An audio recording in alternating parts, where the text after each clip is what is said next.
Welcome to Afterlife Café TV, connecting hearts, healing souls, and bridging worlds. I'm your host, Helen Peacock, and this is your sacred grounds, a warm, welcoming space where you're invited to take a seat, exhale, and just be. Each week, we will gather cafe style for heartfelt conversations, some mediumship, and maybe some intuitive insights and soulful storytelling that explore the afterlife, some healing, grieving, and the unbreakable bond between us and those in spirit.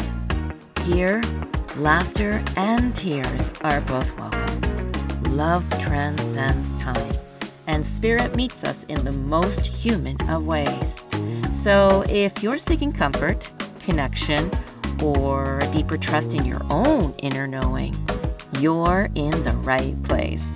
So pour yourself something warm and let's begin.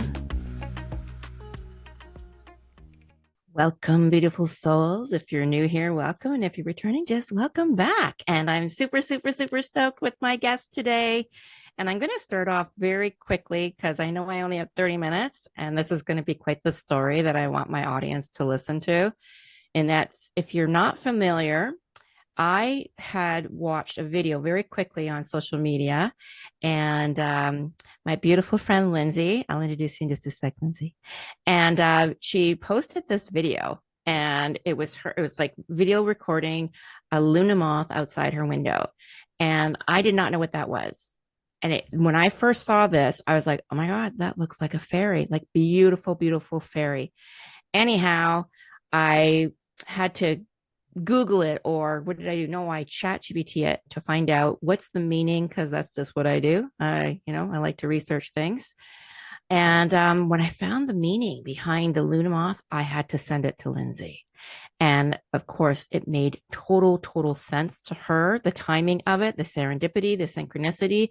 And so we started chatting, and I'm like, oh my God, girl, you need to come on my show and share your story. So guess who's here? Lindsey Vandenhurk. Thank you for being here. Thank you so much for having me. That interaction on social media, it was just like your interest in the Luna moth matched mine at that time. And when you sent me the write-up, I was like, oh my gosh. So then I had to share my story with you. And when you invited me to come on, I'm like, okay, there's more to share. So thank you for the opportunity to come and chat about the Luna moth. Well, the funny thing is that it still continued, because you're like, and it came back the second night, and then it came back the third night. And then was it 4 nights? It was 4 nights with 1 night off and then a 5th appearance, and then it was gone. So what do you think that 5th appearance may have meant? Oh, good question. It was so quick. The other visits from her were like, they felt really intentional. They felt like she was coming with a message for me. And then the 5th night, when she came back, because there was a day off, it was almost like she just knocked on the window and was like, hey, see ya. Thanks for that experience. So, yeah. To go into the Luna moth, the first day that it came, I heard this knocking at my office window, and I was like, "What is that?" So I went out, and it was like I'd never seen anything like it before. It was like a cross between a bat, a hummingbird, a magical forest fairy. It was green with beautiful wings. It was big with a amazing big furry belly. I was like, "Oh my gosh!" But I kind of got a little like freaked out. I was like, "Ah, something trying to get in the house." I turned off the light and I like let it go away. And I was like, weird, what was that? And I did a little bit of Googling. I tried to describe it, and I discovered it was a Luna moth. And I was like, okay, I did a little bit of research. And then the next night, I hear them knocking at the window again. And I was like, what? And I went, and it was there again. And it was like big, it was flying around the window, and it wasn't leaving. It was like staying and hanging around. It was there for like 15 minutes. And I was just watching and observing, being like, what are you like? And I of course went down the Google rabbit hole. You sent me the thing on from ChatGPT of all of the details, and what I discovered was that the Luna moth it really is like a magical forest fairy, and she is only alive for 7 days. I know. Time in 7 days. Isn't that wild? Like, she is not here to survive. She is here to thrive. And so she, like, in all of her beauty and all of her like I just watched and observed and I learned. So she's only alive for 7 to 10 days. She spent her time in a caterpillar. She doesn't have a mouth or a digestive tract. So she doesn't actually eat. And all of her energy is like reserved or conserved from the time that she was a caterpillar. So she comes out and her only purpose is to create, to procreate, to make. Okay. I did not know it. Like, What you just shared there, that part I did not read that. yes, yeah. So Wow. she's just there to be in all of her magnificence, like fully self-expressed for a short time. And I was like, oh, I'm getting the goosebumps right, the angel bumps right now. Even just as I share this again, is like there's so much messaging in that for me, especially at the phase and where I am right Mm-hmm. now in my And life. this is why you're here, because I This want you to is share the story. Okay, go, go, go. like I have full body bumps like again right now. It's so great. So of course I do all the research. You send me the thing. I shared my message with you. And then the next night, knock, knock, knock.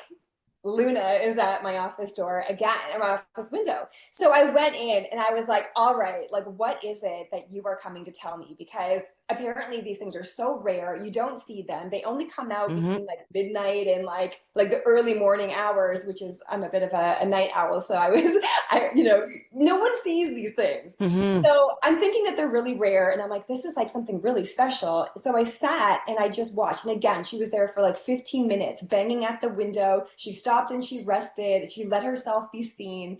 And I was just like spending time with her, being like, what is the message that you're here to deliver? Mm-hmm. Because it felt so obvious at that point that she was there to tell me something. And the message that I received was that like she spends her life, like she spends so much time in the cocoon phase, and that when she comes out, like it really is like, I'm here for full self-expression. I am Mm-hmm. not here for a long time. I am here to be Mm. grow and expand into like the fullest expression of myself. And it was I'm getting the bumps again. It is wild. So Confirmation. it is. It's like full body confirmation. And connecting it with my story and my like where I am right now is I have literally been in a cocoon phase Mm-hmm. for a very long time. I just spent the last year living alone in the woods, I know. completely by myself, isolation, like going inward, like in that place. And like the Luna moth will dissolve into herself before coming back from formless into form again. And that's the process that I've been going through. Like I have been in this like really beautiful transformational like period of my life where I've like let go of all past versions of myself, and I am now stepping into this like full Mm-hmm. authentic true self-expression, no longer playing small, no longer like shrinking and hiding and going inward. Like I'm time it's like time for me to come out.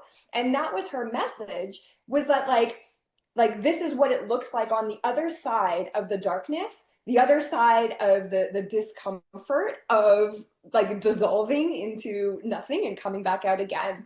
And I was just like, wow, what a beautiful message and a beautiful like reflection. She was there as like a mirror for me, showing me Mm-hmm. like, hey, on the other side of everything that you've just been through, this is what it looks like. And I was like, I am the Luna moth. How So beautiful. yeah, Yeah. so then I was like, okay, this is it. Thank you. Three things come in threes. I'm like, okay, 3 nights in a row. Like how, especially how what a blessing. I've been journaling. I wrote a poem about the Luna moth, and I was Ooh. like, okay, this is it. Like, and then and then night four, knock, knock, knock. I was like, no, no way. And I went to the office, and sure enough, she was there again, and she was just sitting. And this time, I wasn't trying to take out my phone. I wasn't trying to like Being get present with it. meaning. Yeah, I was just like, I just sat at the window, just staring at her. And I was like, and the message, again, it was like a different message. She was basically coming back to be like, that's just not messages to like feel good and to like I'm not here for entertainment. The message Mm-hmm. is it's time to get out of the cocoon. Like the process is over. It's time for you to actually step out. You're no longer like in the transformational process. Now you're just scared. Now you're just in hiding. So the message Okay. was like, it's time. Let's go. We're not here. Like, so for only being alive for 7 days, to have 4 nights in a row of like a visit from her, it was just like, whew. Yeah. So it was the Luna moth I just became like like kind of like obsessed with the Luna moth and like what does she represent and how do I relate her to like my story and where I'm at. And she just came as this like messenger of like, it's time, let's go. No longer hiding, no longer cocooning. It's time to It's like fully expand. I I hear you on that, and it feels like you're trying to say, or she was trying to say, that this is your rebirth. Exactly. It's exactly Yeah. that. But I was like all like cozy in the room. It's like I knew it was time, but like the process of going through the birth Nudging canal, you, like nudging you. that's what it was. It was like it was almost like being induced. She came in, she's like, okay, let's go. We're not waiting around for you to stay cozy and warm. It's time to like get out. And really like her beauty and her magnificence, her big green wings, and like the way she moved and the way she was like she really was like a forest fairy. She was Yeah. magical. Hmm. And it's kind of funny because I have been living in the forest by myself for so long, and I'm like, I'm a magical forest fairy. It's time for me to come out and be seen and no longer be in hiding. And when I say hiding, it was a really, really intentional year of of going inward and being with myself.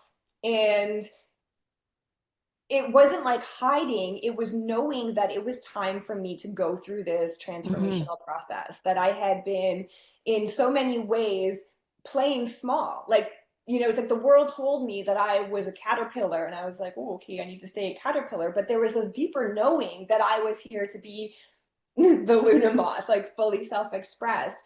And I was going through the process of like peeling away all the things that weren't me and like Mm. you know, so that I can come back out into the world from this more authentic, more aligned expression of who I really am, not who I thought that the world wanted me to be or the roles that I thought I needed to play. I was told I was a caterpillar, so I was just kind of like humping along through life.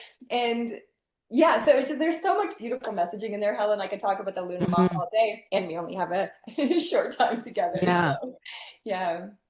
So why did you pick the woods, the forest? Why did you pick that for this seclusion of 1 year? Well, Oh, I had a home here in the woods. The intention was to create a retreat center for oh, leading yoga retreats. And okay.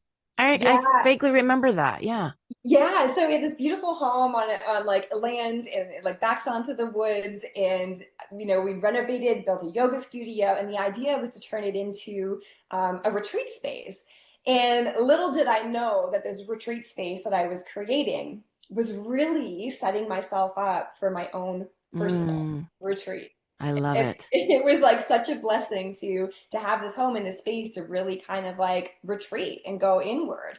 But I thought that it was like I had it to go outward and to be like sharing and leading and being in that role of like providing space for other people. But it turns out I needed to do it myself first Hmm. Hmm. and go through that experience. So um, yeah, and then there's something about the woods that just I feel so at home when I'm in the woods, when I'm Very out grounding. walking barefoot, Yeah. when I'm, you know, connecting with nature. Like Hmm. I was living in London, England before coming back to the house. And the contrast of living in London where there's like noise and lights and traffic and Yeah. like everything is wild and crazy and like city life to having the opposite experience of just being like so grounded and so connected and moving at my own natural rhythms, noticing my own cycles and like the cycles of nature, and to be really grounded Mhm. and present. It was like that contrast was it was it was almost like a reset for my nervous system, Mhm. and this like sacred pause that I was taking from life and just kind of coming back to like what really like I want to say what really matters, but yes, what really matters is like we're not here to be busy and like, you know, constantly like on and pretending that we're certain things. Like we're here to like really discover who we are and why we're here and expand into the fullest expression of who we are. Mhm. And I wasn't able to do that when I was getting pulled by all the distractions and the noise and like the constantly feeling like I needed to be or present myself in a certain way. It was like I needed to like actually come home to myself. So I came home and came home to myself. That's beautiful. I love that. And what would you say did you find it easy or difficult being alone? Oh my gosh, it was the most challenging year of my life and the most beautiful. Mm, Two truths, like things can be true at the same time. So in so many ways, I mean, like when I moved back from London, I wasn't really working. I haven't had a like an income. I wasn't like outward doing things. hmm. I was like I was here and I didn't have a vehicle. I wasn't working. I wasn't seeing anybody. I really was like isolated here. And so the challenges of that were that, like, I'm chopping wood, I'm shoveling the driveway, I'm doing everything, I'm fixing things in the house. When I needed groceries, I had to like call my parents and be like, hey, can you take me to the grocery store? So in that challenge was such a beautiful gift because when you're met with these kind of like, challenges, the creativity that comes online. I got so resourceful. I got Mm, so creative in the way that I did things, the way that I cooked my food. My relationship to food changed. I started fixing things and creating things versus buying things. So my relationship to money, to my relationship to everything changed, and I learned how capable I actually am and how resourceful and how creative I can be and how much joy that brought me to be like in this place of creativity and creation and being like, okay, I am where I am, and I can hmm. be in fear or I can be in full trust that I'm exactly where I'm meant to be and use the opportunity for growth and for expansion and for learning and discovering who I am on deeper levels when I'm met with these challenges and obstacles. So such a gift and such a blessing. And like I am so over chopping wood and like doing all of these Your like time is up. yeah, yeah. Mhm. What did your friends and family think about you doing this? Because you did it for one They full year, yes? Yeah, it was one full year, and I was coming up to my 40th birthday, Ooh. and I knew that I knew it for a long time. Something was brewing. I'm like, I am not fully living in alignment. I knew that I was playing small. I knew that there were other things that I wanted to do and ways I wanted to express, and so when I was coming up to my 40th year, it was like the pain and discomfort of living in a shell that was too small for me. It Mm. became too much. And it was like I knew that I needed to like burst out. Like I was feeling tension in my body. I was feeling tight. I was feeling constricted. And no matter how many freaking yoga shapes that I made, I wasn't opening up my body. I was so tight because I was squashing myself. So Yeah. when my friends and family, like I came back and it was all about like liberation. I like came back to the house, I shaved my head, I ended my relationship, I came back and I was like, I'm just gonna live alone in the woods. So my parents looked at me like I had 10 bald heads, not just one. And there's a lot of like questioning of like, what are you doing? Like you are a 40-year-old woman, like get your shit together. Like you can't just live in the woods and like walk barefoot and bang your drum and color pictures and create art. Like I you have admire work. you for that. I so do. Like, that's so brave of you to do. Seriously.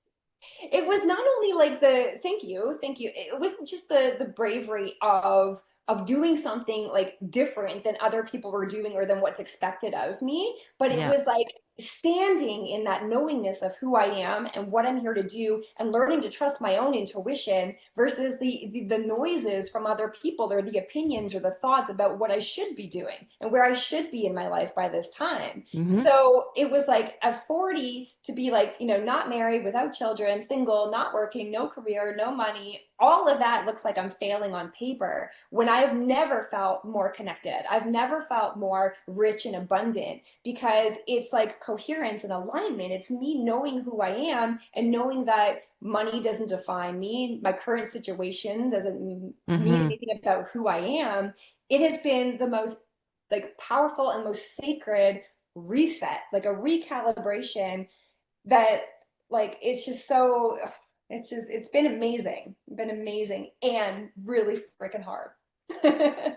But it shows, like, even your energy. Like, I'm like picking up off your energy, unless we're just doing it back and forth here. But you're glowing, Lindsay. You're absolutely glowing.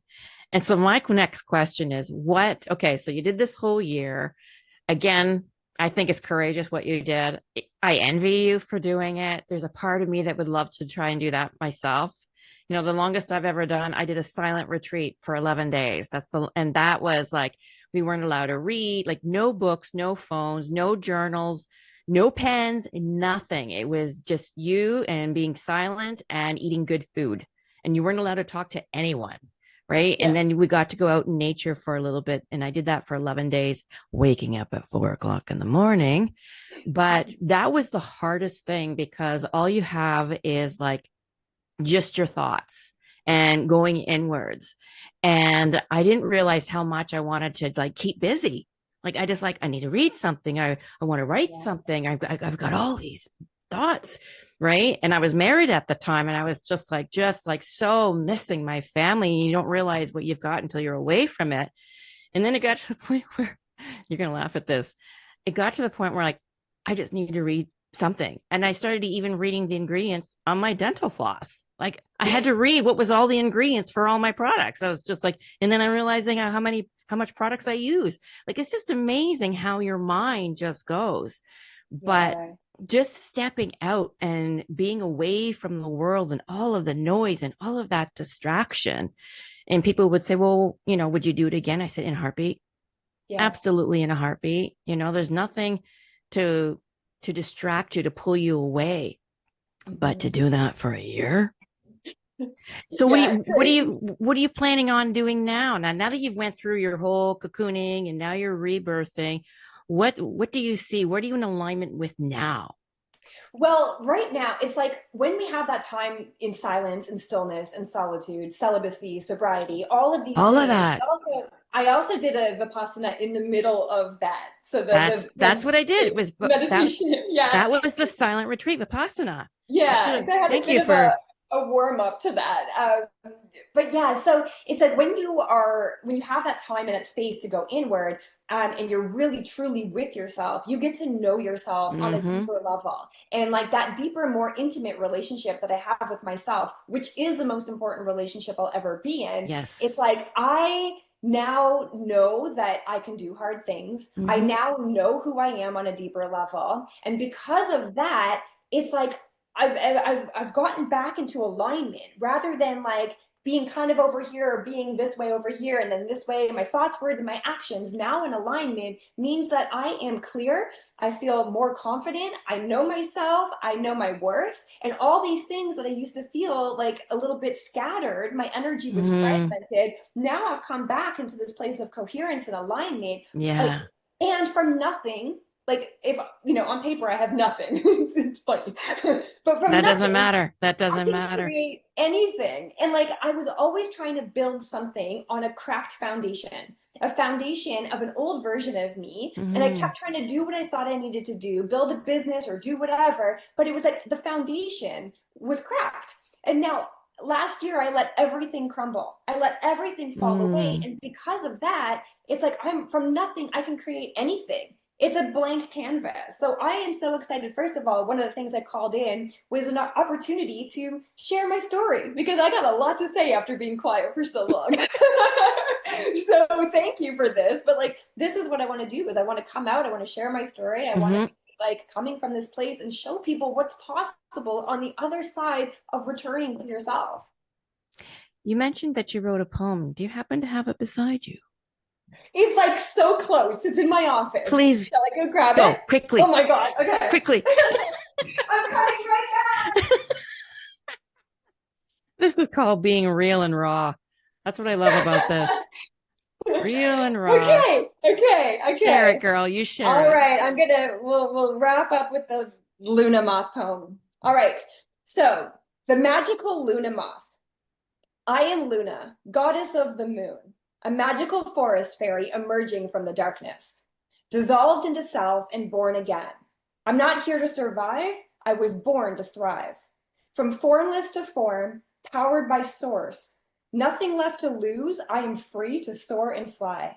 Nothing to chase, I vibrationally attract. Nothing to perform or prove, I am, simply, I am. I am divine feminine power, guided by my own natural intelligence. I have known the dark and choose the light. I am the light and I choose myself. My fertile life force energy fuels my desire to create. I feel the world and turn it into art.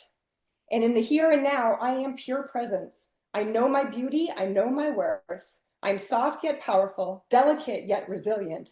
I trust my wisdom and honor my truth.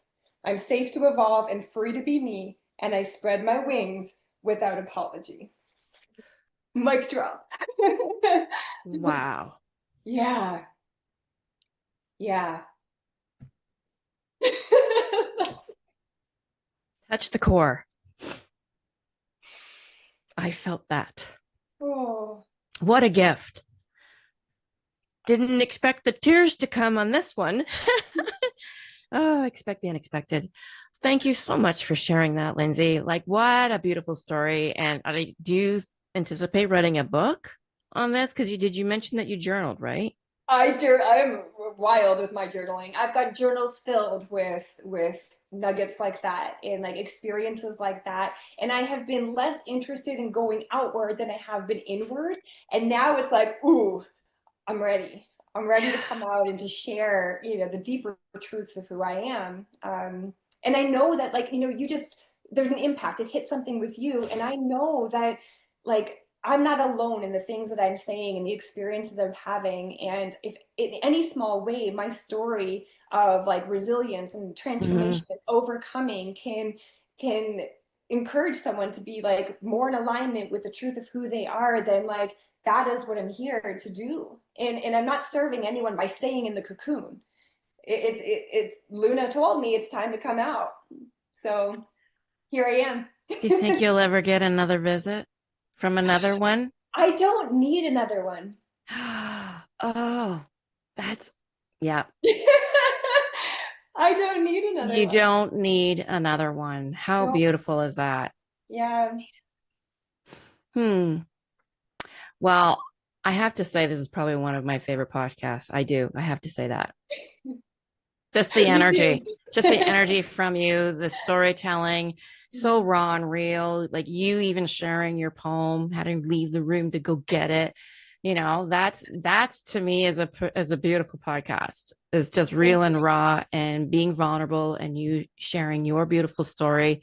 We have to thank the Luna Moth because you may not have shown up. We've never had this conversation if you not had posted that video for me to see. And I couldn't take my eyes off the video. I was like, what the fuck is that? Right. I was like, and then I was so intrigued that I had to, ask chat. And I was just thinking, and then it hit me. It's like, oh, maybe she would like to share her story. Right. Yeah. Yeah. And I also like just been like, from the message it's saying it's time to come out and share your story. It's time to come out. Yeah. And you're like, oh, hey, do you want to come? I was like, wow, things work fast. Yeah. And Yeah. I want to share very quickly with my audience is, how Lindsay and I met is actually through a mutual friend of ours, Lydia, and introducing me to you to do one of my first yoga retreats in Costa Rica. And like, what a beautiful human, beautiful teacher, everything that you did. It's a trip I'll never, ever forget. Do you think you'll ever do any more retreats at all? I think Down so. the road? I think so. They're not Because you gonna got a be fan big over enough. here. Got a fan over here. Maybe we could talk about a collaboration. Yes. Ooh, I'm all over that, girlfriend. I'm all Okay. over that. Have I'm your all people about tell my retreats. people. I'm all about retreats. So I'll get my guides to talk to your guides. Well, Thank you so Lindsay, much, Helen. again, I thoroughly love you. I thoroughly love this show. I can't wait for this to be aired. Truly, I just can't wait for it to air. So thank you again, Lindsay. I Thank wish you all the you. best and happy Luna. Thank you. Okay, blessings to you, my friend. Take Bye. care. Bye-bye. I want to thank you for tuning in to Afterlife Café TV, connecting hearts, healing souls, and bridging worlds. I'm Helen Peacock, and I am so grateful, yes, it makes my heart sing, that you chose to spend this time here with me. So to continue the connection, I do invite you to tune in to the Transformation Talk Radio every Tuesday at 11 a.m. for new episodes. And you can also visit my website at helenpeacock.ca to find out more about my sessions, group readings, yes, even Zoom group readings, and perhaps some events I may be holding. And also, there will be a course on your psychic development, mediumship development, if you're interested in that. And just know that there are more ways to gather in our Sacred Grounds community, where you can also, again, find me at helenpeacock.ca. So, if this episode touched your heart, please like, share, and subscribe. It does help the space reach others who may need it too. So, until next time, trust the signs, stay curious, and remember, love never ends. It's just different.